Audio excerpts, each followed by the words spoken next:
बच्चों, आज का टॉपिक है वो है कबीरदास के समय की परिस्थितियाँ। इससे पहले के वीडियो में हमने कबीरदास का जीवन परिचय, उनकी साहित्यिक रचनाओं और उनके काव्य की विशेषताओं के बारे में पढ़ा और संत काव्य परंपरा कौन कौन से संत कवि हुए और उसमें कबीरदास का क्या स्थान है उसके बारे में भी हमने जाना। हमारी आज की वीडियो में हम पढ़ेंगे कबीरदास के समय की परिस्थितियाँ, यानी कबीरदास के समय की ऐसी कौन सी परिस्थितियाँ थी जिन्होंने कबीरदास की मनस्थिति को इतना अधिक प्रभावित किया कि जिससे प्रभावित होकर इन्होंने इतने प्रखर और प्रचंड साहित्य की रचना की। कबीर के युग के निश्चय के पश्चात हम यहाँ कबीर युगीन परिस्थितियों का अध्ययन निम्नांकित शीर्षकों के अंतर्गत करेंगे ताकि उनके युग को भली भांति जान सकें और उन परिस्थितियों ने कबीरदास के व्यक्तित्व को कहाँ तक और किस प्रकार प्रभावित किया इसके बारे में भी हम जानकारी प्राप्त कर सकें। सबसे पहले आती है राजनीतिक परिस्थितियाँ। कबीरदास का युग राजनीतिक दृष्टि से कोई उत्तम युग नहीं कहा जा सकता। इस युग के भारतीय इतिहास में अंतःकलह, अराजकता, राजनीतिक उथल पुथल रही है, अतः इस युग को संक्रांति युग कहना उचित होगा। कबीर युग तुगलक वंश के अंतिम पड़ाव से प्रारंभ होता है और सैयद वंश के अंतिम पड़ाव पर जाकर समाप्त होता है। दिल्ली के सुल्तान मोहम्मद बिन तुगलक की कुछ असफल योजनाओं, जैसे दिल्ली के स्थान पर दौलताबाद को अपनी राजधानी बनाना, ताम्र सिक्कों का प्रचलन करना इत्यादि उस समय की कुछ असफल योजनाएं थी। इसी प्रकार मोहम्मद बिन तुगलक के उत्तराधिकारी फिरोज शाह तुगलक में धार्मिक असहिष्णुता के कारण पूरे देश में उपद्रव व अशांति का वातावरण बन गया। दक्षिण में विजयनगर और बहमनी राज्य ने अपने आप को स्वतंत्र घोषित कर दिया। इसी प्रकार मेवाड़ में राजपूतों ने चित्तौड़ और रणथंबोर को स्वतंत्र करा लिया। सन 1401 में मालवा भी स्वतंत्र हो गया और सन 1412 तक तुगलक वंश के शासन का अंत हो गया। इससे पूर्व सन 1398 ईस्वी में तैमूर लंग के आक्रमण ने दिल्ली पर आक्रमण किया। उसके द्वारा मचाई गई तबाही को भारतीय इतिहास कभी नहीं भूल सकता। तैमूर ने स्वयं इस आक्रमण का उद्देश्य भारत में रहने वाले हिंदुओं को मुजाहिद बनाना बताया था। उसने विजित प्रदेशों में खूब लूटपाट की और निर्दोष लोगों की निर्ममतापूर्ण हत्याएं की। दिल्ली में लूटमार करने के पश्चात लौटता हुआ उजड़े हुए गांवों, कस्बों व शहरों की गलियों में लाशों को पीछे छोड़ता गया। उसके इस आक्रमण से दिल्ली का गौरव नष्ट हो गया और पूरे देश में अराजकता की स्थिति फैल गई, जो अगले 15 वर्षों तक निरंतर बनी रही। आगे चलकर खिज्र खान ने दिल्ली पर अधिकार कर सैयद वंश के शासन की नींव डाली। इस वंश ने लगभग 35 वर्षों तक दिल्ली पर शासन किया। इस अवधि में सैयद वंश के केवल 4 शासक हुए, किंतु कोई विशेष उन्नति नहीं कर सके। इन शासकों की कमजोरी का लाभ उठाकर लाहौर के तत्कालीन शासक बहलोल लोदी ने सैयद वंश के शासन को उजाड़ कर लोदी वंश की नींव डाली। बहलोल लोदी एक महत्वाकांक्षी और वीर पुरुष था, किंतु अधिक देर तक शासन नहीं कर सका। किंतु उसके उत्तराधिकारी सिकंदर लोदी ने अपने शासनकाल में कई भीषण युद्ध करके नागौर, मालवा, धौलपुर आदि कई राज्यों को अपने अधीन कर लिया। सिकंदर लोदी का धार्मिक दृष्टिकोण अत्यंत संकीर्ण था। उसने अपने शासनकाल में लोगों पर अनेक अत्याचार किए, यहाँ तक कि उसने कबीरदास जैसे संत को भी क्षमा नहीं किया। इब्राहिम लोदी इस वंश का अंतिम शासक था, जिसे बाबर ने पानीपत के मैदान में हराकर लोदी वंश के शासन को नष्ट करके मुगल वंश की नींव डाली। किंतु इससे लगभग 8 वर्ष पूर्व सन 1518 में कबीरदास का निधन हो चुका था। इस तरह उपर्युक्त तथ्यों के आधार पर कहा जा सकता है कि कबीरदास के युग में भारतवर्ष की राजनीतिक स्थिति स्थिर नहीं थी। यहाँ केंद्रीय शक्तिशाली एकता का नितांत अभाव था। फलस्वरूप राजनीतिक स्तर पर उथल पुथल ही मची रही। मुस्लिम शासक की धार्मिक संकीर्णता के कारण देश के विभिन्न भागों में अत्याचार किया गया और संपत्ति लूटने के कारण जनता का मन टूट चुका था। इसलिए राजनीतिक दृष्टि से कबीरदास का युग जनता विरोधी युग कहा जा सकता है। कबीरदास ने अपनी इन परिस्थितियों का वर्णन अपनी रचनाओं में परोक्ष रूप से किया है। कबीरदास ने अपनी रचनाओं में तत्कालीन शासकों पर जमकर प्रहार किए हैं। जैसे वो कहते हैं, कबीर नौबत आपनी दिन 10 लेहू बजाए, ए पुर पुट्टन ए गली बहुरी न देखे आए। इसके पश्चात राजनीतिक परिस्थितियों के पश्चात अगली परिस्थितियां हैं सामाजिक परिस्थितियां। कबीर दास के युग में सामाजिक परिस्थितियां भी पतन की ओर उन्मुख हो चुकी थी। जनसाधारण के जीवन की दशा अत्यंत शोचनीय थी। उच्च वर्ग के लोग लूटे हुए धन से ऐश्वर्य और विलास में जीवन जी रहा था। उसके आचार और व्यवहार में शैथिल्य आ गया था। वर्ण व्यवस्था और आश्रम धर्म के आधार पर संगठित ब्राह्मण समाज व्यवस्था का ढांचा पूर्णतः लड़खड़ा गया था। तत्कालीन समाज में जातिगत भेदभाव और छुआछूत की भावना व्याप्त थी। शूद्रों को अछूत माना जाता था, उनकी छाया के स्पर्श को भी बुरा माना जाता था और उन्हें हीन दृष्टि से देखा जाता था। तो इस तरह से कदम कदम पर उन्हें अपमानित किया जाता था। इसके अतिरिक्त धर्म में वर्ण व्यवस्था के नियम शिथिल पड़ जाने के कारण जातियों और उपजातियों की संख्या भी बढ़ती जा रही थी। इसी प्रकार मुस्लिम धर्म में भी विभिन्न समूह एवं जातियां बढ़ रही थी। धर्म के नाम पर दिखावा और आडंबर हिंदू और मुस्लिम दोनों धर्मों के लोगों में खूब फैल गया था। तो इस तरह से कबीर दास के युग की सामाजिक परिस्थितियां बिल्कुल अच्छी नहीं थी। इस समय में नारियों की दशा और भी अधिक दयनीय थी। सामंत समाज में उन्हें विलासिता का साधन मात्र समझा जाता था। संतों के लिए वह साक्षात माया मूर्ति थी। संत लोग सती की प्रशंसा अवश्य करते थे। दरबारी कवि उसके रानी रूप पर मोहित थे। समाज में पर्दा प्रथा प्रचलन के कारण नारी जीवन नारकीय बन गया था। तो इस तरह से हम कह सकते हैं कि नारी की दशा उस समय बहुत ही शोचनीय थी। लड़कियों का विवाह अल्प आयु में कर दिया जाता था और उसे कच्ची उम्र में ही गृहस्थी का बोझ उठाना पड़ता था। नारी जीवन घर की चार दीवारी तक ही सीमित हो गया। समाज ने नारी के उत्थान के सभी रास्ते बंद कर दिए थे और इस तरह से समाज के अंदर नारियों की कोई दशा अच्छी नहीं थी। कबीर दास ने वर्ण व्यवस्था और जातिगत भेदभाव का खंडन करके समाज में मानवीय स्तर पर एकता स्थापित करने का सफल प्रयास किया। उन्होंने लिखा है, जाति पाति पूछे नहीं कोई, हरि को भजे सो हरि का होई। सामाजिक परिस्थितियों के बाद अगली परिस्थितियां हैं आर्थिक परिस्थितियां। समाज के विकास में आर्थिक परिस्थितियों का महत्वपूर्ण योगदान रहता है। कबीर दास के युग में राजनीतिक व सामाजिक स्थितियों की भांति ही आर्थिक परिस्थितियां भी ठीक नहीं होगी। तत्कालीन समाज आर्थिक दृष्टि से दो वर्गों में विभाजित था, उच्च वर्ग और निम्न वर्ग।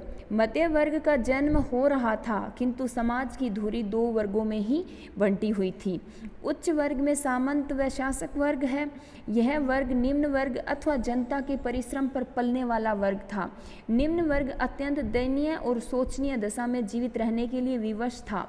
इस संदर्भ में एक पुर्तगाली यात्री बारबोसा ने लिखा है, जहां उमरा और बादशाह महलों में निवास करते थे, वहां कुछ लोग गलियों में निर्मित भवनों में रहते थे और शेष जनता के भाग्य में झोंपड़ी में रहना बदा था।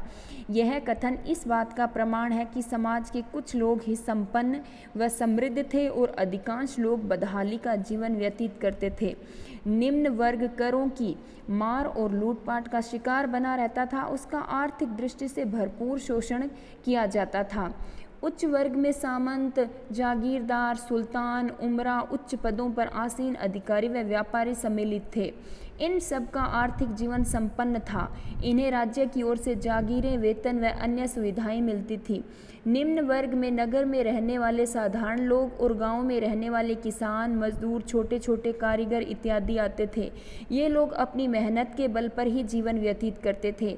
किसान अनाज, फल व सब्जी आदि की फसलें उगाता था। उसे अपनी मेहनत से प्राप्त अनाज में से कर के रूप में निश्चित भाग राजा या शासक को देना पड़ता था, इसलिए बचे हुए अनाज पर ही उसे जीवित रहना पड़ता था, अर्थात अपने जीवन की आवश्यकताओं को पूरा करना पड़ता था। शोषणपूर्ण नीतियों के कारण किसान वर्ग का जीवन दयनीय स्थिति तक पहुंच चुका था। करों के भार से लदे होने के कारण साधारण जनता को सुख की सांस नहीं मिलती थी। यहाँ तक कि मजदूर वर्ग को भी अपनी आय का बड़ा भाग कर के रूप में शासक को भेंट चढ़ाना पड़ता था। उसको शासन की ओर से विशेष सहायता या सुविधा प्राप्त नहीं होती थी। निम्न वर्ग के लोगों को उच्च वर्ग को खुश रखने के लिए बेगार भी करनी पड़ती थी। बेगार का प्रचलन भी शोषण का ही दूसरा रूप था। तो इस तरह से इस विवेचन से स्पष्ट है कि तत्कालीन युग में कुछ लोगों का जीवन आर्थिक दृष्टि से भले ही संपन्न रहा हो, किंतु जन साधारण को तिल तिल कर मरने पर विवश था। देश की धन दौलत केवल शासकों के महलों तक सीमित थी। ग्रामीण और मजदूर लोग तो झोंपड़ियों में रहते थे जहां दरिद्रता का साम्राज्य था।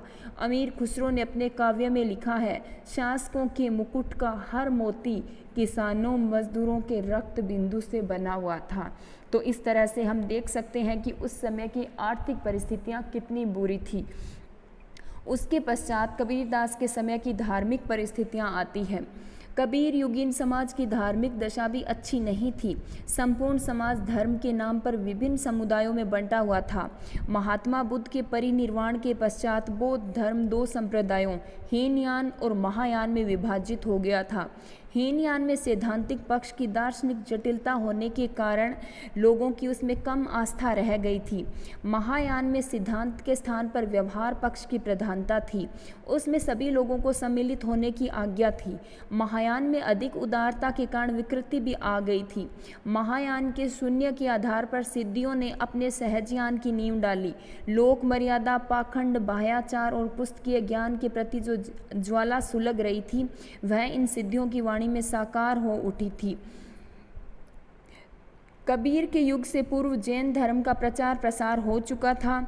जैन मुनि आचार क्षेत्र में मंत्र, यंत्र, मुद्रा, कुंडली, योग, मंदिर, मूर्ति, चर्या, उत्सव आदि को बहुत महत्व देते थे। कबीर की वाणी पर जैन मुनियों की अहिंसा और धार्मिक उदारता का प्रभाव पड़ा है।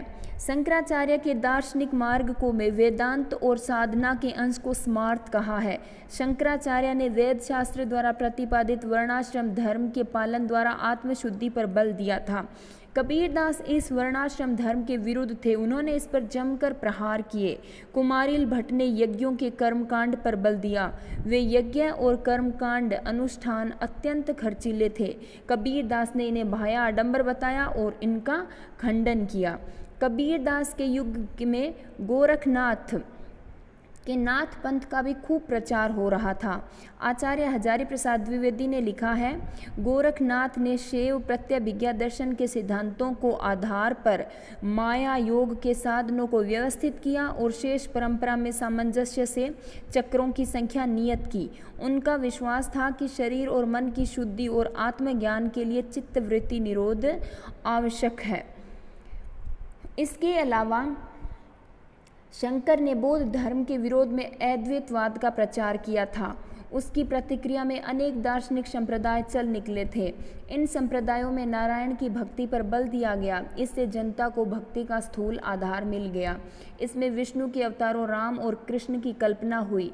रामानंद ने भक्ति का द्वार खोला और जन भाषा में उसका प्रचार प्रसार किया। आगे चलकर सूरदास और तुलसीदास ने इसी भक्ति का अपने काव्य में विस्तार पूर्वक वर्णन किया। इसी प्रकार भारत में मुसलमानों के आक्रमण से पूर्व ही सूफियों ने यहाँ इस्लामिक वातावरण तैयार किया और कुछ संप्रदाय भी खड़े किए। इन्होंने भारतीय अद्वैतवाद को अपने ढंग से अपनाया और प्रेम स्वरूप निराकार ईश्वर का प्रचार किया। इन सूफी संतों के और नाथ संप्रदाय और एकेश्वरवादी विचारों को अपनाते हुए समन्वय करने में योगदान दिया और हिंदू मुस्लिम अजनबीपन को कम किया। इन सब परिस्थितियों का कबीरदास के साहित्य पर प्रभाव पड़ा। अतः सार रूप में कहा जा सकता है कि कबीरदास के काव्य में तत्कालीन युग में व्याप्त इंद्रिय दमन, पुस्तकीय ज्ञान, धर्म के नाम पर किए गए आडंबर, सामाजिक भेदभाव, वामाचार आदि का विरोध किया गया है। तो ये थी कबीर के समय की धार्मिक परिस्थितियाँ। उसके पश्चात आती हैं सांस्कृतिक परिस्थितियाँ। समन्वय की भावना भारतीय संस्कृति की मूल विशेषता है। पुराणों में भी इसी समन्वय की भावना को पुनः जागृत करने के सफल प्रयास किए गए हैं। वहाँ पूजा, उपासना, कर्म कांड में दर्शन का समावेश किया गया है। मूर्ति पूजा, तीर्थ यात्रा, धर्मशास्त्रों का सम्मान, कर्म फल में विश्वास, अवतारवाद, ब्राह्मण का सम्मान इत्यादि पौराणिक धर्म व संस्कृति की प्रमुख विशेषताएं हैं। आगे चलकर ये सब विशेषताएं सगुण भक्ति में देखी जा सकती है। मध्यकालीन धर्म साधना में पूर्ववर्ती सभी धर्म साधनाएं किसी न किसी रूप में बनी रही। शैव, शाक्त, भागवत और गणपात्य जैसे प्रमुख धर्मों में ज्ञान, योग, तंत्र और भक्ति की प्रवृत्तियों का समन्वय होने लगा था। योग का प्रभाव अत्यधिक बढ़ गया था। ज्ञान, भक्ति, कर्म के समय योग को भी जोड़ दिया गया। स्वयं कबीर दास ने ज्ञान के साथ भक्ति के महत्व को स्वीकार किया है। इस प्रकार भारतीय संस्कृति के समन्वयात्मक रूप को कबीर दास के युग में स्वीकृति मिल चुकी थी। भारतीय संस्कृति समन्वयात्मकता की यह भावना धर्म व भक्ति के समान मूर्ति व वास्तुकला में भी देखी जा सकती है।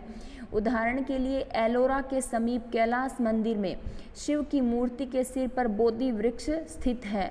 भारतीय वास्तुकला में समन्वय के ऐसे अनेक उदाहरण विद्यमान है। कबीर के युग में प्रचलित भक्ति भावना कदाचित इसी समन्वयात्मक प्रवृत्ति का परिणाम है। कबीर के युग में हिंदू और मुस्लिम संस्कृतियां भी एक दूसरे के समीप आ चुकी थी। संगीत, चित्र और भवन कला निर्माण में दोनों संस्कृतियों के उपकरणों में भी समन्वय हो गया था। इन दोनों संस्कृतियों ने एक दूसरे के स्तर पर प्रभावित किया है। कबीर दास ने अपने काव्य में जहाँ हिंदू संस्कृति के गुणों का गान किया, वहीं उसमें व्याप्त दोषों पर जमकर प्रहार भी किया। इसी प्रकार कबीर के काव्य में मुस्लिम संस्कृति का आलोचनात्मक रूप दिखाई देता है। जहाँ कबीरदास मुस्लिम संस्कृति के गुणों का वर्णन करते हैं, वहीं उसके दिखावटी रूप और उसमें व्याप्त वामाचार का खंडन करते हैं। तो ये थी कबीर दास के समय की परिस्थितियाँ, जिन परिस्थितियों ने कबीर दास को अत्यंत गहरे रूप से प्रभावित किया और कबीर दास ने अपने समय की परिस्थितियों से प्रभावित होकर एक सजग साहित्यकार और कवि के रूप में इन सभी परिस्थितियों का वर्णन अपने काव्य में किया।